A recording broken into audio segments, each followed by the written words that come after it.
নমস্কার বন্ধুরা, সবাই কেমন আছেন? আশা করি ভালো আছেন। তো আমরা ভালো আছি। তো ওই যে এখন হইলো আমাকে খালি খেতে পাতরে কাজ কাম।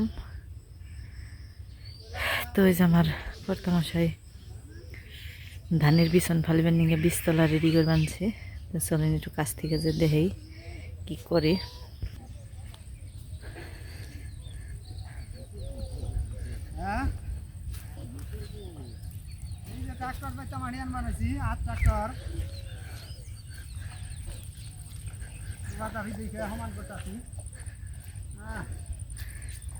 না করলে মাটি টানা শেষ হয়েছে, তার না টান বাড়ি নিয়েছে।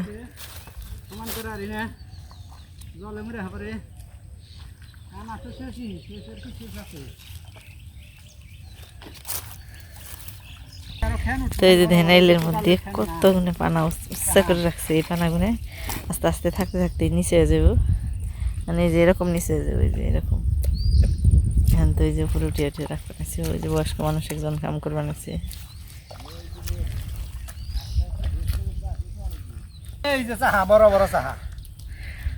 ওই যে দূরে ক্ষেত পরিষ্কার করে বানাচ্ছে, মানে শুধু কাজ আর কাজ। এখন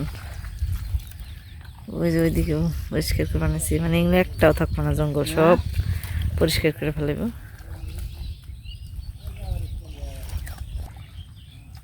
তো বন্ধুরা, গ্রামের জীবনটা দেখতে সহজ সরল হলেও অনেক কষ্টের, অনেক পরিশ্রম করুন লাগে, দিন রাত অনেক খাটুনি লাগে।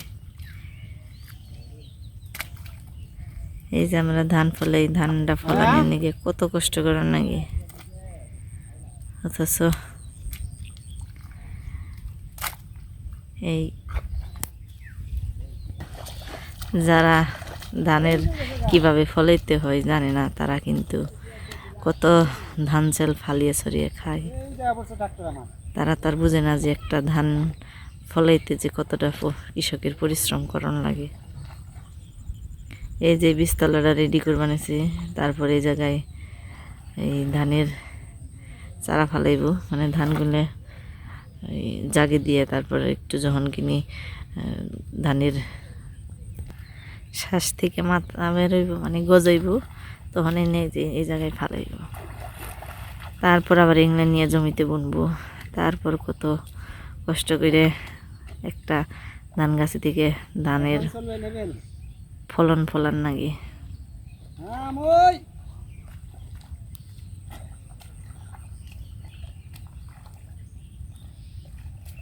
মাটি বইরা নিছো?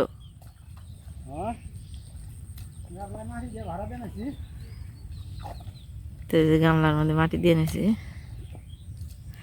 ছোটবেলায় কিন্তু এর মধ্যে চড়তাম, কত মজা লাগতো। অঞ্চলি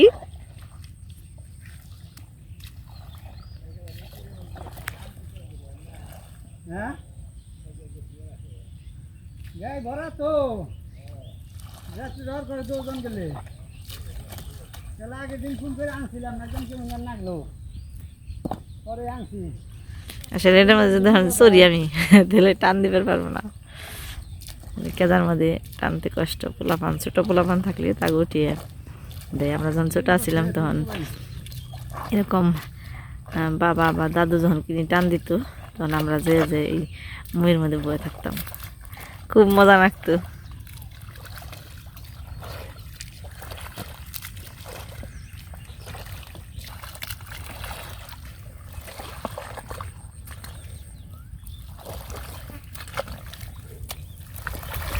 আবার হাসাই কুবাইবে,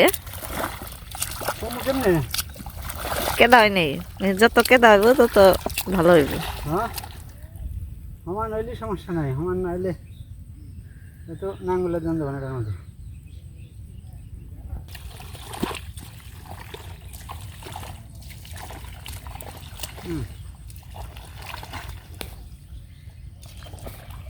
তো এই যে মাঝখানে মাঝখানে জল জমে রয়েছে, এটা একদম একবারে কাদা, থকথকা কাদা বানিয়ে ফেলাইব।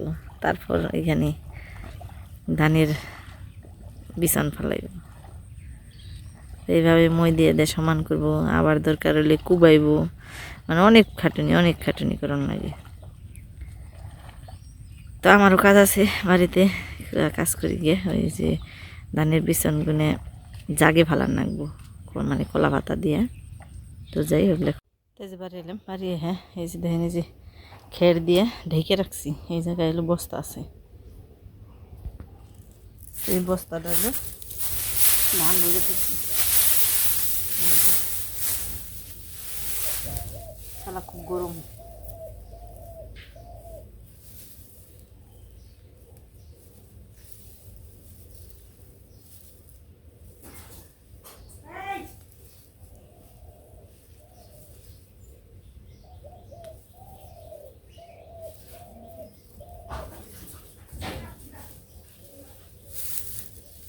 Oh.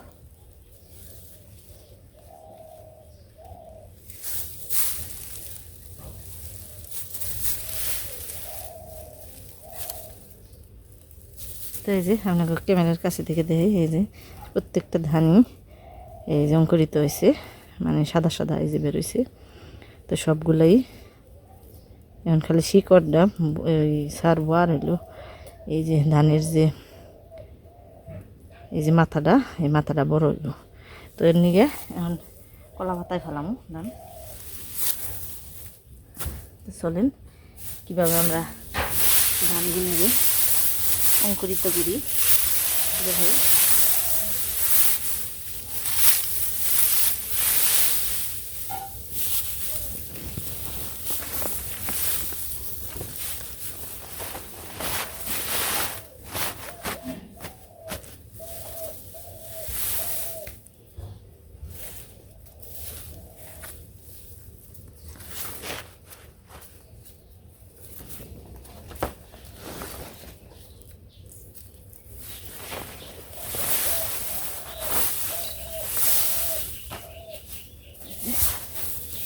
পাতা পিছাইলাম, এর মধ্যে ধানগুলো ঢালুম।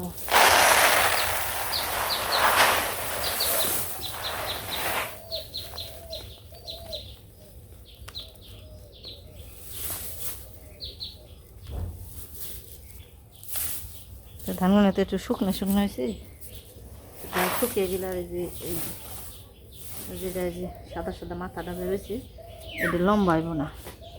তেমনি এটা আবার জল দিয়ে দে, মিশিয়ে দিয়ে দিই, মানে জলটা এমন জানি না ওই যে জল বেশি হয়, মানে মাখো মাখো ওই ব্যাপারটা ওই রকম। এই যে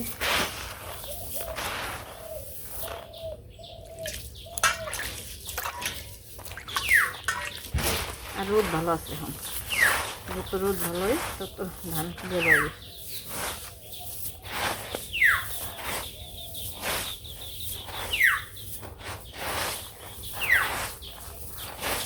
এই যে মানে ভিজে ভিজে হইলো, কিন্তু নিচে জানি জল না বেঁচে থাকে।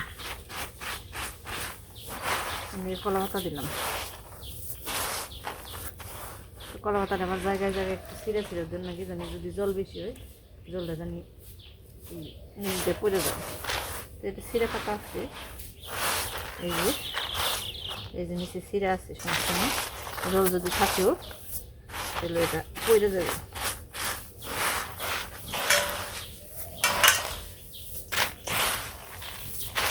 এভাবে সব ধানগুলো এভাবে এই যে জল দিয়ে দিয়ে মিশাবো। তো এই যে এরকম ভিজে ভিজে করে ধানগুলো এখন সমান মাপে ছড়িয়ে বিছিয়ে যেভাবে হাত দিয়ে দে ভালো করে করে চাপা দিয়ে দিয়ে, মানে ধানগুলোর মধ্যে যেন ফাঁকা না থাকে, এভাবে চাপ দিয়ে দিয়ে তারপর রেখে দিয়ে নেব। তো এই যে একটু ভালো করে দিই, বেশি কেরা করে বিছানো যাবে না, আবার একেবারে পাতলা করে বিছানো যাবে না।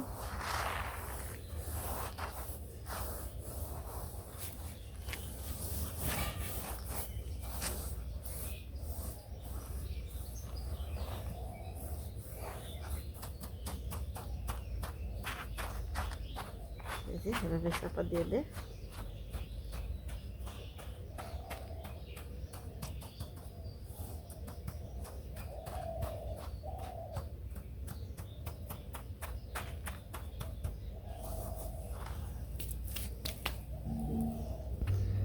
তো এই যে এভাবে সবগুলো ধানই হাত দিয়ে দিয়ে চাপ দিয়ে দিয়ে একটার সাথে আরেকটা লাগিয়ে দিলাম। কারণ যদি ধান আগলা থাকে তাহলে কিন্তু ধানটা গরম হইব না, আর এই যে ধানের যে মাথাটা বের হয়েছে ওটা ছোটো থাকবো। তো সবগুলো এভাবে দিয়ে দিলাম। এখন উপরে পাতা দিয়ে রাখুন, যেভাবে পাতা দিয়ে রেখে রাখলাম।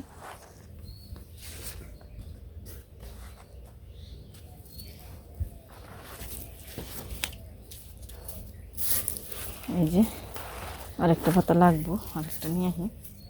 তো এভাবে পাতা দিয়ে ঢেকে তারপরে পাটের যে সালা আছে ওই সালা দিয়ে এখন ঢেকে রাখুন।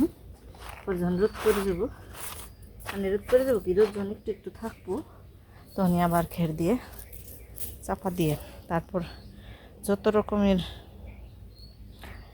ইট আছে মানে ভাড়া দিয়ে রেখে দিন, জানি ধানটা তাড়াতাড়ি গরম হয়ে যায়। গরম হয়ে ধানটার মাথা আর শিকড় তাড়াতাড়ি বড় হয়। তাই যে এবার বস্তা দিয়ে রেখে দিলাম, তাপ হইতে থাক। তারপর যখন হালকা হালকা রোদ পরে রাখবো তখন এই যে খের দিয়ে উপরে দিব, তারপর ভাড়া দিয়ে রাখুন। তো বন্ধুরা রান্নাবাড়ি করে নিয়ে গিয়ে বললাম, আজকে রান্ধব হলো ফুলকপি দিয়ে, আর এই যে ছোটো ছোটো আলু, ছোটো না ঠিক মাঝারি সাইজের আলু দিয়ে এই রসা। মাছটা দেখাই, তো মাছ হলো যে কাতলা মাছ। আজকেও একটা কাতলা মাছ পাইছি, শুধু একটা মাছই পাইছি সকালবেলা, তার জন্য এই মাছটাই রান্নাবাড়ির নিয়ে নিলাম। তখন মাছগুনে হলুদ মরিচ দিয়ে নিই। তখন মাছ মাছ মাছ আর ভালো লাগে না, সব কিছু দিয়ে দিলাম, হলুদ মরিচ পাঁচমিশালি লবণ সব কিছু দিয়ে ভালো করে মাখিয়ে নিই।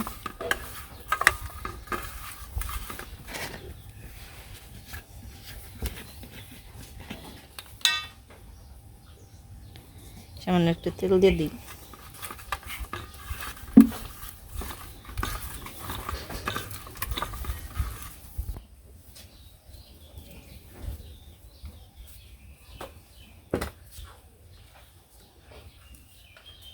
তেল দিয়ে দিচ্ছি, জিরা দিয়ে দিলাম।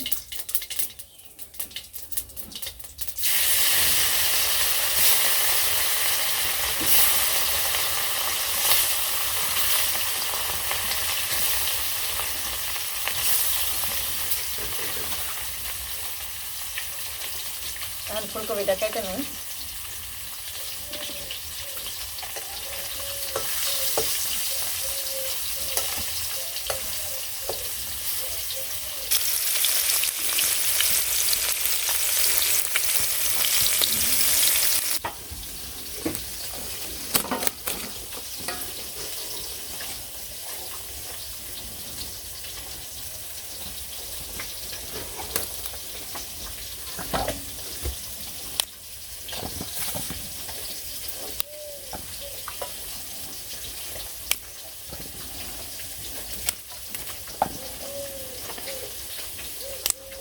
ফুলকপির এই পাপড়িগুনে ভাঙতে খুবই ভালো লাগে।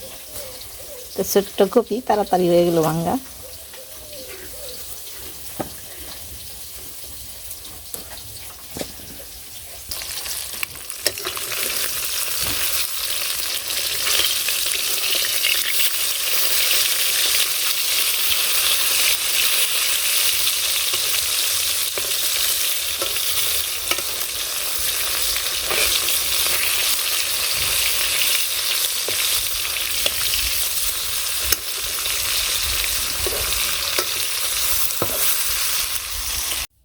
মাছ ভেজে নামিয়ে নিলাম, এখন আলু আর ফুলকপি দিয়ে দেবো।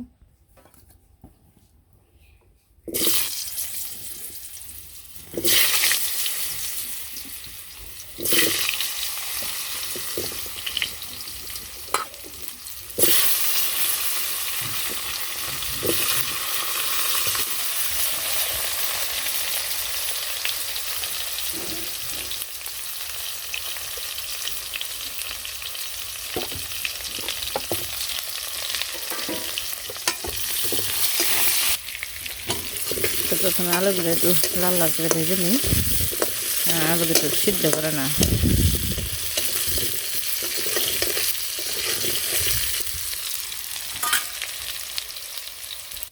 আলু ভাজি হইতে এদিকে শাক পাতা গুনে কেটে নই, শাক পাতা দিয়ে চচ্চড়ি রান্না করবো। তো শাকগুলা ক্ষেতের এল দিয়ে হয়েছে, সুন্দর সুন্দর শাক কেবল জ্বালাইছে। তো কর্তা মাসে জল দিবার যায় দেখলাম, নিয়ে এলাম। একটু বড় বড় সাইজের করে কাটানো।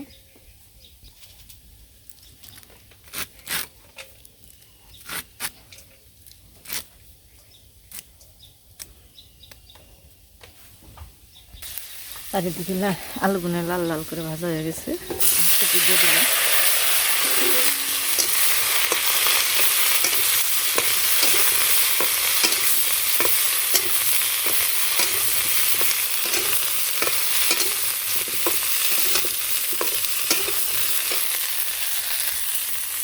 এর মধ্যে লবণ, হলুদ, মরিচের ফাঁকি সব দিয়ে দিলাম।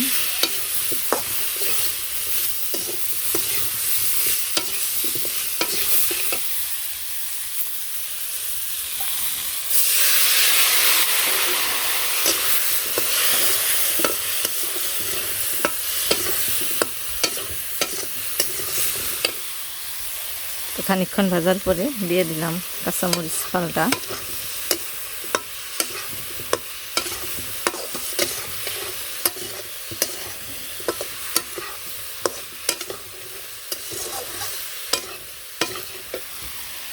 এখন দিয়ে দেবো হলো ঝুল।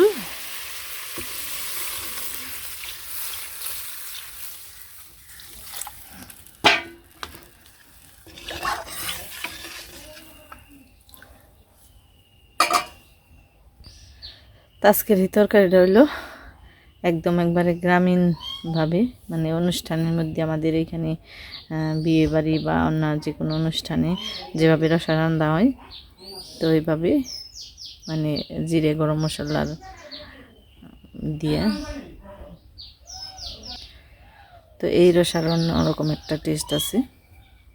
শুধু যে পেঁয়াজ রসুন বা মশলা দিয়ে রান্নালে যে অনেক মজার হবো তা না, কম মশলা দিয়ে রান্নাবাড়ি করলেও তরকারিটা একটু অন্যরকমের স্বাদ হয়। তো এই যে 5-6 মিনিট জাল দেওয়ার পরে ঝোলটা কমে গেছে। এখন দিয়ে দিব হলো কিছু আলু, এই যে জোরে করে রাখছি, ঝোলটা জানি একটু গাঢ় হয় তার জন্য।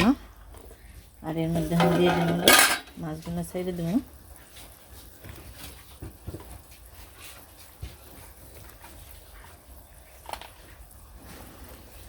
তার মধ্যে দিয়ে দেবো একটু জিরের ফাঁকি, একটু গরম মশলার ফাঁকি, আর সামান্য একটু চিনি। তো হয়ে গেল আমার গ্রামের অনুষ্ঠানের স্টাইলে রসা তরকারি। হয়ে যে একটু ঝুলঝুল থাকবো, কপিগুলো থাকবো আস্তে আস্তে।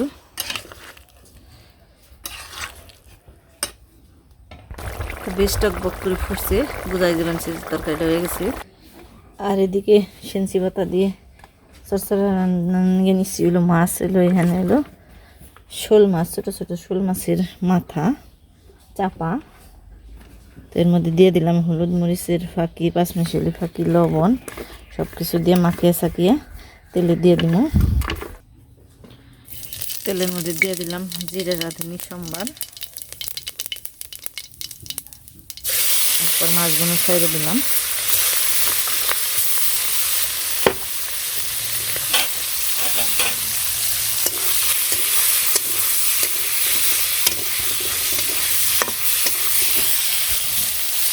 তো মাছের সাথে দিয়ে দিলাম পেঁয়াজ কুচি আর রসুন কুচি।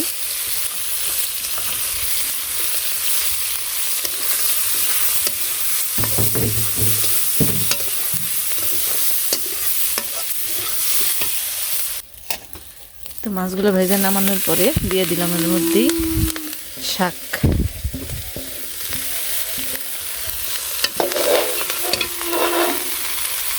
শাক হতে তো দেরি লাগবো না, শাকের মধ্যে দিয়ে দিলাম লবণ,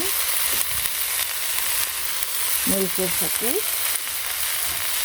হলুদের ফাঁকি আর পাঁচমিশালির ফাঁকি।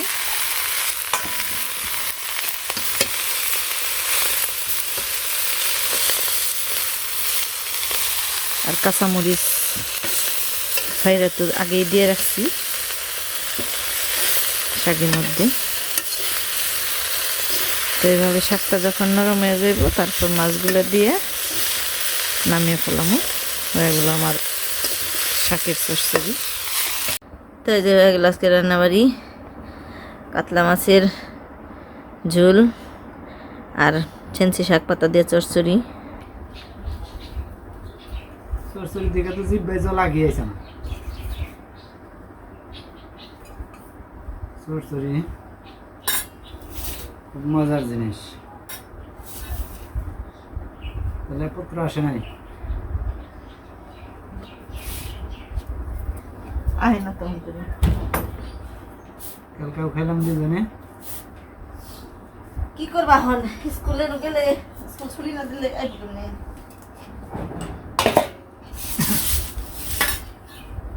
একটু নাড়ানি সংসার হয়ে গেছে কেমন করে। হ্যাঁ এই তো লাহান বড় বাড়ি আস্তে আস্তে এখন দুজনেই খাওয়া দাওয়া করার লাগবো। লাহানের আশা বাদ হন।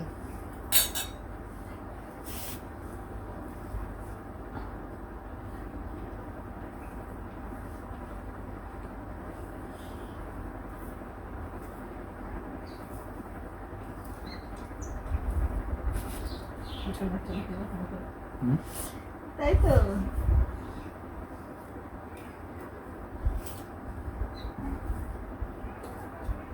খারাপ কথা বললাম নাকি?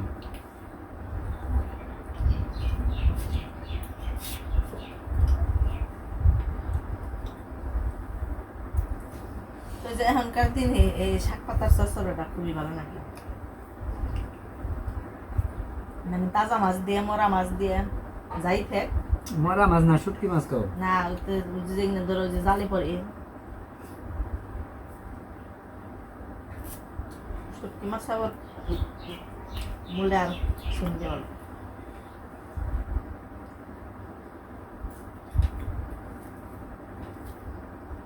এখন গ্রামগঞ্জের আতেলে বাতেলে যে যে শাক পাওয়া যায়, এই শাক দিয়ে চচ্চড়ি দিয়ে মজা।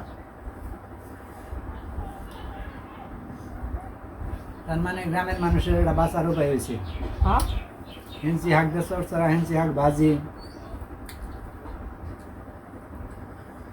আর কিছু না পেলে যে আনাজ তরকারির দাম, এই দামের মধ্যে গ্রামের এমন মানুষ আছে যে তারা সবজি কিনে খেয়ে না, তো তারা এখানে যে শাক ভাত খেয়ে চলাবান। বিলে মাছ আছে, দু একটা করে মাছ মারবো, শাক পাতা দিয়ে সরষে দিয়ে সুন্দর খেলবো। হ্যাঁ